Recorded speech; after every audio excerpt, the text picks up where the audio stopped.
성경 말씀 사무엘상 2장 18절에서 21절 말씀 함께 합독으로 읽겠습니다. 사무엘은 어렸을 때에 세마포옷을 입고 여호와 앞에 섬겼더라. 그의 어머니가 매일 드리는 제사를 드리러 그의 남편과 함께 올라갈 때마다 작은 겉옷을 쥐어다가 그에게 주었더니 엘리가 엘가나와 그의 아내에게 축복하여 이르되 여호와께서 이 여인으로 말미암아 내게 다른 후사를 주사 이가 여호와께 간구하여 얻어 바친 아들을 대신하게 하시기를 원하노라 하였더니 그들이 자기 집으로 돌아가매 여호와께서 한나를 돌보시사 그로 하여금 신하여 세 아들과 두 딸을 낳게 하셨고 아이 사무엘은 여호와 앞에서 자라니라. 아멘. 기도하겠습니다. 거룩하고 은혜로우신 하나님, 올해의 마지막 주일 주님의 성전에서 예배드릴 수 있게 하여 주시니 감사드립니다.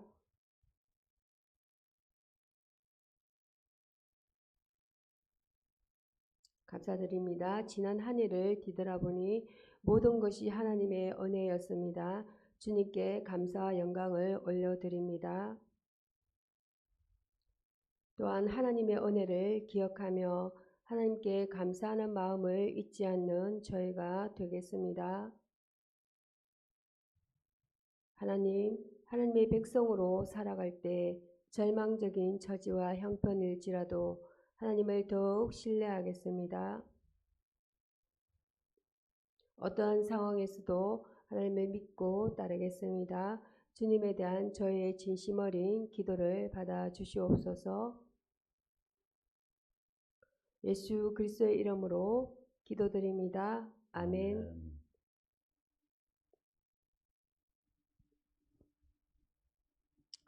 오늘 성경 본문 말씀 사무엘상 2장 18절에서 21절 말씀은 실로에 머문 사무엘의 실로에 머무른 때의 일입니다. 한나가 받은 축복이라는 본문 내용으로 말씀을 전하고자 합니다. 하나님께서 우리에게 주시는 복의 종류는 사람에 따라 다릅니다. 특히 우리 그리스도인에게 있어 참된 복의 의미는 영적인 복인 것입니다. 하지만 하나님께서는 우리 영혼에 대한 것뿐만 아니라 물질적인 축복도 내려주십니다. 이것은 먼저 우리가 열매 맺을 수 있는 신앙을 갖추고 있을 때 우리에게 그 열매에 합당한 축복이 주어짐을 또한 의미합니다. 즉 축복받기 전에 성결되어져야 하는 것이 씨를 뿌려야 한다는 것입니다. 본문에 나오는 한나가 받은 축복이 그 사실을 증명해 줍니다. 이제 한나가 가진 믿음을 통해 그가 받은 축복이 무엇이었는가를 살펴보겠습니다. 한나가 심은 씨앗입니다. 첫 번째로 믿음의 씨를 심었습니다. 한나는 아브라함처럼 만군의 여호와를 믿었습니다. 그녀는 믿음으로 하나님 앞으로 달려갔고 하나님께 부르짖어 그의 슬픔을 아뢰었습니다. 출애굽기 6장 7절과 레위기 26장 12절 말씀에 보면 그녀는 내가 너의 하나님이 되리라는 주의 약속을 굳게 믿었던 것입니다. 이것은 한나가 하나님께 응답받을 수 있었던 가장 큰 이유였습니다. 우리도 하나님께 응답받기 위하여 하나님을 전적으로 믿고 의지한다면 그 같은 열매가 주어질 것입니다.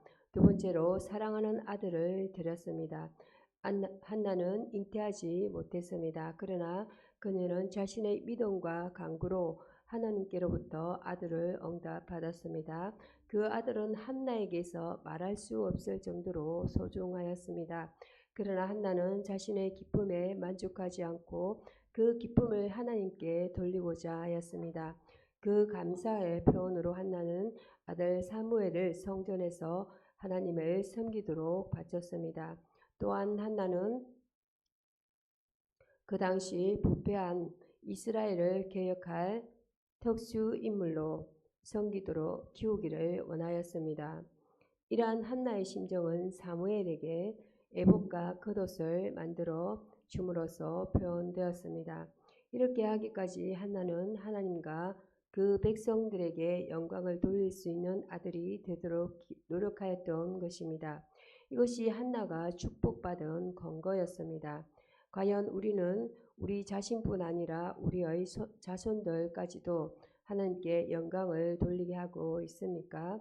자신의 신앙을 자녀에게 물려주는 일이 가장 복된 유산을 물려주는 일입니다.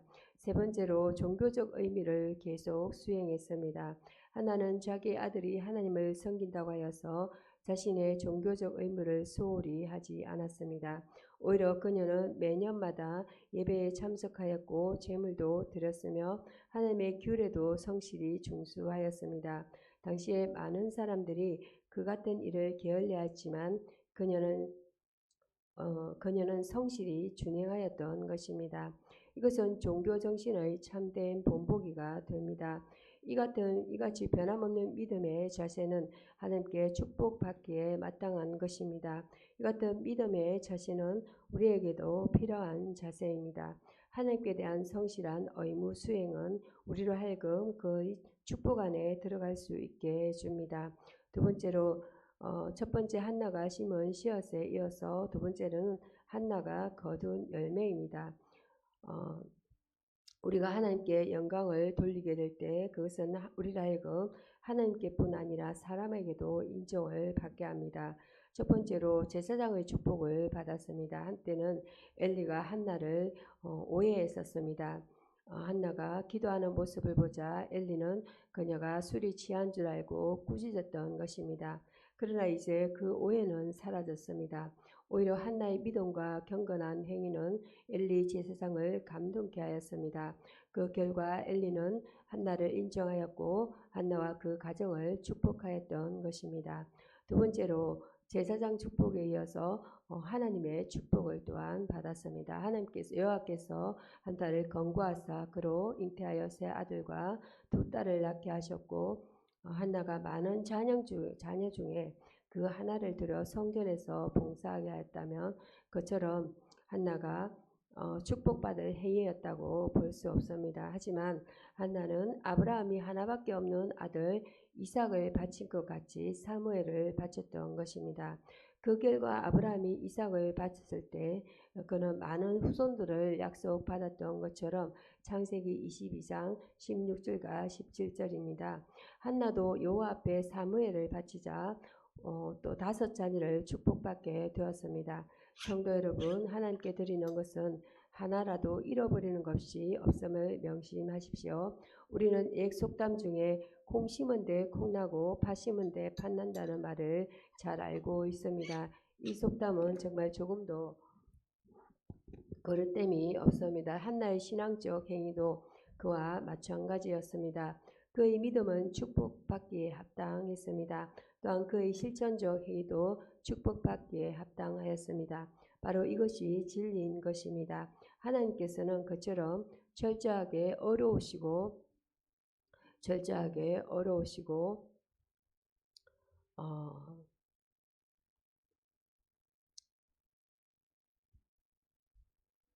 또한 어려우신 반면에 또한 공평하신 분이시기도 합니다. 우리는 한나가 심은 씨앗처럼 믿음을 심고 행위로 또한 심어야 합니다. 그래야만 한나가 받은 축복과 같은 풍성한 열매를 우리도 거둘 수가 있기 때문입니다. 사람이 무엇으로 심든지 그대로 거두리라. 자기의 육체를 위하여 심은 자는 육체로부터 썩어질 것을 거두고 갈라디아서 7절입니다. 또 8장에 이어서 8절에는 성령을 위하여 심는 자는 성령으로부터 영생을 거두리라. 사무엘상 2장 사무엘 2장 말씀 보면은 제가 오늘 준비한 것은 2장 18절에서 21절 말씀을 전하는 데 이어서 2장 1절에서 10절 말씀을 준비했습니다. 아들이 없어 번인날부터 먼저 그 앞전 내용을 보면은 괴로움을 받았던 한나는 하나님 앞에 기도하게 되었고 그 기도에 대한 하나님의 응답으로 사무엘을 낳게 되자 그는 하나님 앞에 바친 후에 이제 하나님의 전능하심에 대한 신뢰와 확신을 가지고 감사하며 또 찬양하고 있습니다. 여호와는 지식의 하나님, 지식을 뜻하는 히브리어 테초트는 단수가 아닌 복수로서 지식들을 의미합니다. 이러한 사실은 하나님의 지혜가 무궁한 것을 뜻하는 것으로 인간을 포함한 우주의 만물 하나하나를 다 알고 계신다는 뜻입니다. 행동을 달아보시느니라. 이 구조는 본문을 이끄는 히브리어 로가 아니다로 번역될 수 있고 그에 의해서 바의 힘으로도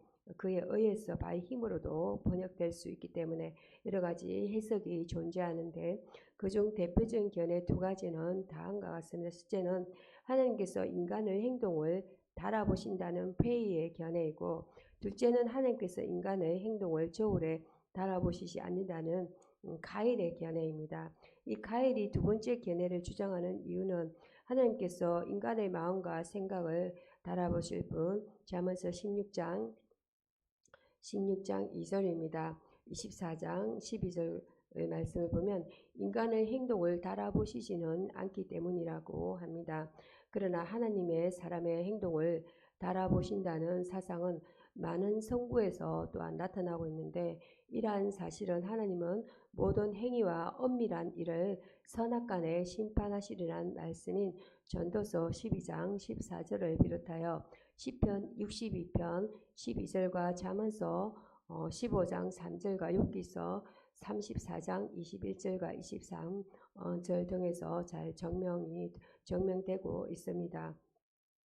그러므로 본문은 페이의 말처럼 전지하신 하나님이 인간의 모든 행동을 아시고 판단하는 의미로 해석함이 훨씬 자연스럽습니다. 땅끝까지 심판을 베푸시고 기름 부음을 받은 다윗 왕의 통치 영역을 나타내는 말이지만, 보다 더 멀리는 다윗의 후손 그리스도의 통치를 또한 예언한 것입니다.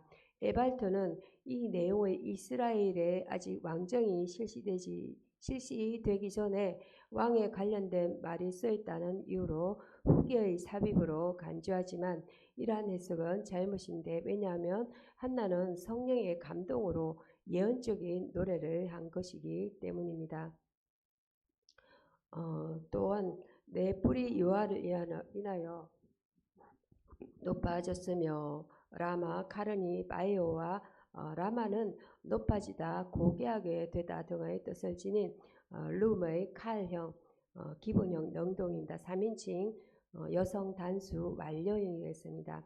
카르니는 동물의 뿔이라는 뜻을 가렌의 1인칭 단수 전민사 이가 결합하여 나의 뿔이라는 의미입니다. 바이오아에서 바는 안에 인의 뜻입니다. 아내라는 뜻의 인의 전치사 빼의 변형인데, 본문에서는 때문에라는 뜻의 비코스의 뜻으로 사용되어서 여호와 때문에라는 뜻입니다. 그러므로 문자적 번역은 여호와 때문에 나의 뿔이 높아졌다라는 뜻이 됩니다. 뿔은 주로 능력이나 다니엘서 7장 21절 또 위엄 신명기 33장 17절을 나타내는 말이기도 합니다. 본문에서 아기를 낳게 된 위로와 기쁨에 대한 표현 되겠습니다. 우리 하나님 같은 반석도 없으심이니이다.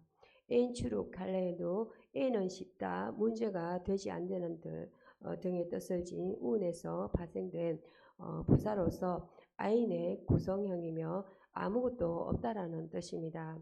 발생된 명사로서 바이 돌이라는 뜻입니다. 켈로헤노는 뭐뭐와 같은 에저의 뜻으로서 게라는 전치사와 또 뭐뭐들의 하나님이라는 뜻의 엘로헤와 1인칭 복수 전미사 누와의 결합형으로서 우리 하나님 같은 이라는 뜻입니다. 그러므로 전체 문자적 번역은 우리 하나님 같은 반석이 없다라는 뜻입니다. 즉 하나님을 반석으로 고백한 것은 하나님의 불변성과 하나님에 대한 신뢰성을 나타내는 것입니다. 본문은 하나님이 자신에게 애통하며 서원하는 기도를 드리는 한나의 청을 들어주심에 대한 찬양인 것입니다. 또한 용사의 활을 꺾이고 용사의 활은 꺾이고 괴세트, 깃보림, 하팀. 괴세트는 덫을 나타나는 뜻을 지닌 코시에서 발세된 또한 명사로서 뜻을 활이라는 보호라는 뜻입니다. 이 기보림이라는 것은 강해지다, 단단해지다, 정가하다 등 그러한 뜻을 지닌 가발에서 발생된 명사 기보로의 복수형으로서 용사들 워리얼스 우두머리 영웅의 뜻을 지닙니다. 이 하팀은 꺾여지다인데 꺾여지다, 부서지다 등의 뜻인 하타트에서 이렇게 발생된 형용사 하터의 복수형인데 본문에서는 동사는 나타나지 않고 명사와 형용사로 이루어진 명사 문장입니다. 그러므로 전체의 문자적 번역은 용사들의 활을 꺾이다라는 뜻인데 무기를 가진 용사, 즉 인간의 능력을 가진 자라도 하나님 앞에서는 무능함을 의미하며 자신이 가진 능력으로 교만해진 사람은 하나님에 의해 꺾인다는 뜻입니다. 이 엄부 세월의 원래의 뜻은 무덤 그레이브라는 뜻인데 신약 성경에서는 하데스라는 곳으로 죽은 자 부활과 그 후 백보자 심판을 기다리는 장소로 묘사되었습니다. 이 37장 창세기 37장 37장 35절 말씀을 보면 35절 말씀 보겠습니다. 그의 모든 자녀가 위로하되 그가 그의 위로를 받지 아니하여 이르되 내가 슬퍼하며 서울로 내려가 아들에게로 가리라 하고 그의 아버지가 그를 위하여 울었더라. 이 말씀이 있습니다. 자, 그 요셉의 형제 요셉이 죽었다는 소식을 듣고 그 야곱이 이렇게 슬피 울며 이렇게 탄식한 그런 성경 내용입니다. 이 사사시대의 혼란상은 이스라엘의 마지막 사사이자 이제 사무엘상 이전에 말씀 잠깐 이렇게 들어본다면 이 혼란한 그런 사사시대 마지막 사사이자 최초의 그 선지자였던 이 사무엘입니다. 사무엘이 등장할 때 약 330년간 계속되다가 이 혼란의 때가 계속되다가 사무엘의 탄생 이후에 비로소 오랜 동안의 사사시대를 청산하고 왕정시대로 들어가게 되었습니다. 그러므로 사무엘은 이스라엘의 사사시대 왕정시대를 또 옮겨가는 교랑 역할을 한 사람이고 사무엘은 사사시대에서 또한 왕정시대로 또한 옮겨가는 역사의 또 고리구시를 하는 책이라 할 수 있겠습니다. 이러한 관점에서 이러한 관점에서 볼 때 사무엘서에서는 가장 중요시 여겨야 할 사실은 사무엘과 사울 그리고 다윗 등 벌써 전체의 내용을 이끌어가는 위인들의 행적과 또 사무엘이 활동할 당시의 역사적 배경입니다. 본 서론의 과제는 바로 이러한 중요한 점에 대한 고찰을 통해서 사무엘서의 보다 폭넓은 이해를 돕고자 하는데 이러한 작업을 위해 먼저 사무엘서 역사적 배경에 대해 고찰한 뒤 사무엘서의 가치와 신학 그리고 문제들에 대해 살펴보고자 합니다. 기록 목적입니다. 사무엘서의 기록 목적은 한마디로 이스라엘 왕국의 성립과 왕국 성립의 산파 역할을 했던 사무엘에 관한 기사의 서술이라 할 수 있습니다. 이러한 목적을 위해 사무엘서에서는 마지막 사사이자 최초의 선지자였던 사무엘에 관한 역사와 사사시대에서 왕정시대로 넘어가는 동안에 첫 번째 두 왕들, 두 왕이라 하면 사울과 다윗이 되겠습니다. 다윗에 대한 역사적 사실들이 일관된 하나의 커다란 줄거리를 형성하여서 맥이 흐르고 있습니다. 사무엘서의 기록 목적을 좀 더 구체적으로 살펴본다면 역사적인 목적과 또 교리적인 목적 또 그리고 기독교론적 목적으로 분류할 수 있는데 그것은 다음과 같습니다. 첫 번째 역사적인 목적입니다. 사무엘서의 역사적 목적은 크게 세 가지로 요약할 수 있습니다. 첫째는 다윗 왕조의 신적 기원을 전가하기 위함입니다. 더 드리빈 올긴 이러한 역사의 신적 드리빈 올긴 신적 기원을 전가하기 위함입니다. 즉 사무엘서는 사사시대의 혼란상으로부터 이스라엘 최대의 황금기였던 다윗 왕까지의 역사를 기록함으로써 다윗 왕조가 인간에 의해 시작된 것이 아니라 하나님 스스로에 의해 시작되었음을 전가한다는 것입니다. 둘째는 왕정시대의 시작과 함께 비로소 이스라엘의 역사에 등장하는 선지자의 출현에 관한 언급입니다. 이제까지 이스라엘 역사에 나타나지 않았던 선지자직이 이스라엘의 마지막 사사이자 최초의 선지자인 사무엘이 출현하여 그에게 부여된 선지자의 직분을 감당함으로 이스라엘이 대적들에게 멸망당할 때까지 계속될 선지자들의 직분과 그리고 임무와 그리고 말씀 선포의 사역이 시작되었음을 보여준다는 것입니다. 이 점이 사무엘이 이스라엘의 역사에서 차지하는 또 다른 중요한 점이기도 합니다.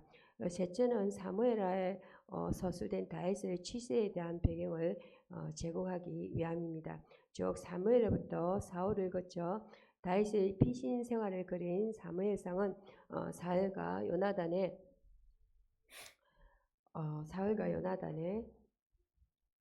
전사를 기점을 해서 대단원을 막을 내림으로써 사무엘 하에서부터 펼쳐질 본격적인 다윗의 치시에 대한 배경을 제공한다는 것입니다. 첫 번째는 역사적인 목적이고 두 번째는 이 서로는 교리적인 목적입니다. 사무엘서의 교리적인 목적 역시 다음과 같은 세 가지로 요약될 수 있습니다. 첫째는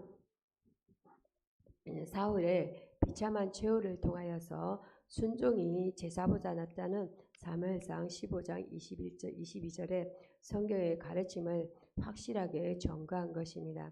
이러한 순종의 강조는 사무엘서에서 최초로 나타난 것이 아니라 인류의 역사가 시작되던 아담으로부터 끊임없이 강조되어 오던 것이었는데 본서에 와서 비로소 순종이 제사보다 낫다는 문구를 통해 순종의 중요성을 분명하고도 확실하게 전가하였던 것입니다.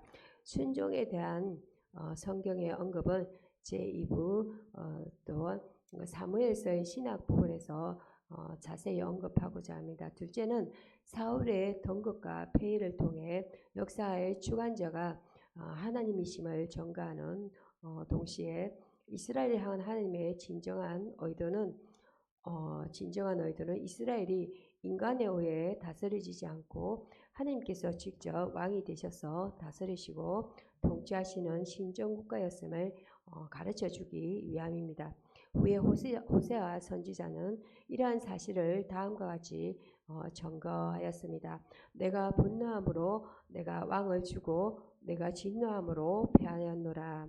호세아서 13장 11절입니다. 셋째는 하나님께서 인간을 선택하시면서 하신 말씀인 사람은 외모를 보거니와 나 여호와는 중심을 보느라는 말씀이 사무엘상 16장 7절입니다. 7절 말씀입니다. 인간을 감찰하시는 하나님의 영구불변의 법칙을 계시하고자 했던 것입니다. 세 번째로 기독론적인 목적입니다. 사무엘서에서 나타난 기독론적인 목적은 사무엘서에 와서야 처음으로 등장하는 기름 부음 받은 자라는 단어에서 잘 드러나고 있습니다.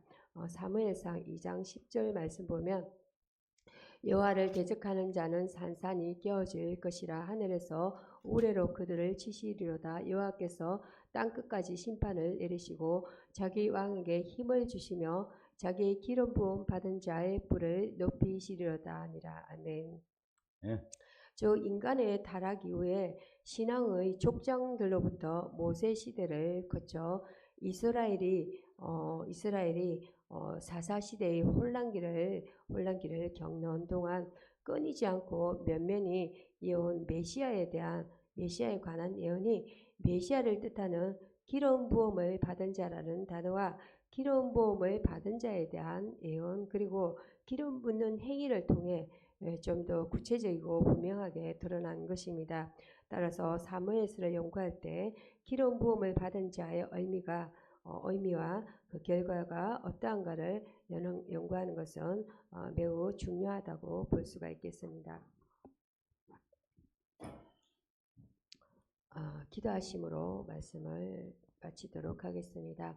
하나님 아버지, 오늘 하루를 시작하게 하시고 또 예배하게 하시고 말씀을 주시고 또 나의 상황과 상관없이 주님을 찬양하는 마음으로 또한 시작하게 하심을 감사합니다.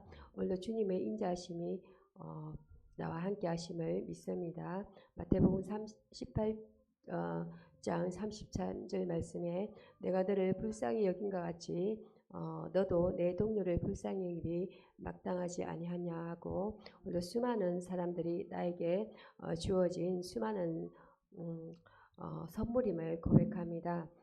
나의 곁에 있는 많은 사람들을 축복하게 하시고 그들의 삶 속에서도 동일한 하나님의 빛이 드러나게 하소서. 추운 날씨로 어려움을 당하는 이웃들을 기억하시고 나의 가진 것이 무엇이든 그것을 함께 나누며 살 수 있는 그러한 따뜻한 마음을 허락하소서. 아멘. 나만을 기억하며 사는 날이 아니라 다른 사람을 기억하는 가며 사는 하루 되게 하소서. 내가 피하면 다른 사람이 더 힘들어진다는 것을 생각하여 내가 조금 더 일하고 내가 조금 더 배려하는 마음으로 사는 하루 되게 하소서. 올해도 한 해가 다 가고 있습니다. 한 해에 감사한 것들을 다시 한번 하나하나 기억하게 하시고 올해 버려야 할 것들을 잘 버리고 또 새해를 새로운 한 해를 맞게 하소서. 오늘도 동행하시고 지켜주소서. 나의 주 나의 모든 것 대신 예수 그리스도 이름으로 기도합니다. 아멘.